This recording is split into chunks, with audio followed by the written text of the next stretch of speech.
प्यारे बच्चों, आज आप लोगों को चौथी पोएम है from an elegy written in country churchyard composed by Thomas Gray. पहले इसकी सेंट्रल आइडिया आप देख लेंगे। The poet is standing in the country churchyard where he hears the church bells announcing the end of a day and this reminds him of vernal bells. He mourns the death of the village people who lie buried in their small graves all around the churchyard. They had no ambition in life and led a simple life. They remained unknown and unrecognized. The poet concludes that nothing in life is everlasting. Death is sure to come to everyone sooner or later. Wealth, exalted birth, power and beauty all leads to one and the only one end called death. Thus, running after materialistic thing is useless. Death is the end of all greatness, beauty and wealth. अब इस कविता का ये हिंदी सारांश दिया है, आप इसको पढ़ लेंगे। इसके बाद यहाँ से आपको ये स्टैंजा एक्सप्लेनेशन के लिए दिया जा रहा है पोएम से। तो पहली है जैसे the curfew tolls the knell of fighting day, lowing herd the wind slowly over the lea, ploughman homewards plods his weary way and leave the world to darkness and to me. अब इसका reference है, these lines have been taken from the poem an elegy written in country churchyard composed by Thomas Gray. Context है, in this stanza the poet describes the evening scenes of a village. Here he is describing things that are taking place. Explanation है, the evening bell can be heard ringing in the church. It is telling people that the day has ended and the evening has set.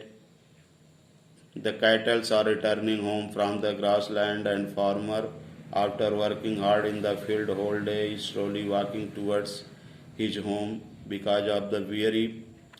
There will soon be darkness all around and the poet will be left alone in the darkness. इसके बाद ये दूसरा stanza आपको है, फिर उसका reference देखिए, जो पहला रेफरेंस है वही इसका रहेगा। कॉन्टेक्स्ट जो है यहाँ दिया गया है, The poet looks at the dimly lit gravestones, but none of graves look impressive. इसके बाद इसका एक्सप्लेनेशन है, most of the people buried in the graveyard से लेकर के nature of death तक ये करेंगे। फिर तीसरी पोएम आपको है, स्टैंजा तीसरा है, the breezy call of insect breathing morn swallow to drink from its straw will set the cocks will clarion or echoing hearts no more tell them from their lowly beds. ये most important para है, आप इसको, अब इसका भी explanation आपको, ये reference आपका वही होगा जो पहला रेफरेंस है। उसके बाद कॉन्टेक्स्ट इसका है, poet talks about the dimly lits gravestones of the poor. The graves of the poor villagers are not good condition, they covered with the dry grass etc.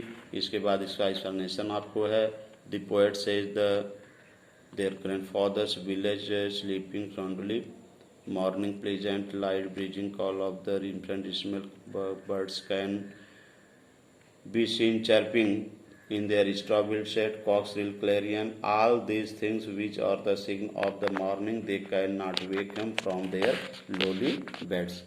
And also the poet describes, and none of sounds are able to wake them from the forefathers of their sleeps who lie buried in their graves. यहाँ तक आप इसका अध्ययन करेंगे।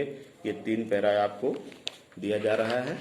उसके बाद फिर अगला है मोस्ट इम्पॉर्टेंट पैरा, आप ही नोट कर लेंगे। Let not ambitions mock their useful toils, their homely joys and destiny obscure nor grandeur hear with the disdainful smiles, short and simple annals of the poors. ये stanza आपको important है। इसके बाद इसका reference जो पहला आपका था वो है, कॉन्टेक्स्ट है, the poet moves on with the tone of the moralizing and advising the rich high and the naughty not to mock at the simple joys of the men buried the churchyard of the battle, their unrespectable labors. फिर explanation है, the poet says that the people who are buried everywhere were very simple people. Poor people work hard to the simple and humble life. Their labor of these poor, though low, is useful and simple. Fate never favored them, willed, still they were satisfied. Thus the history of their life miserably brief and eventful. The rich and great men should not look down upon their simple ways of the life and make fun of them. They should not look down upon them with hatred. ये para आपको करना है। उसके बाद last para आपका है, the boast of heraldry, pomp of power and all that beauty, all that wealth your gives awaits life the inevitable hours, the path of glory leads but to the grave. अब reference जो पहला आप लिखे हैं पहले stanza का उसको लिखेंगे। ये नहीं लिखना है आपको कि ये सेम है या स्टेंजा फर्स्ट है, वहाँ पर आपको रेफरेंस लिखना है। फिर उसके बाद कॉन्टेक्स्ट आपको जो है दिया गया है, the poet advises rich and high peoples not to laugh at the simple annals of the poor people who were buried in their graves. उसके बाद फिर एक्सप्लेनेशन है आपको जो है, the poet says nothing of the everlasting. He says that should not be proud of their birth and learning, because the birth and learning cannot make a man really beautiful and powerful. All these things can be decay with the passage of time, and death cannot save all these things too.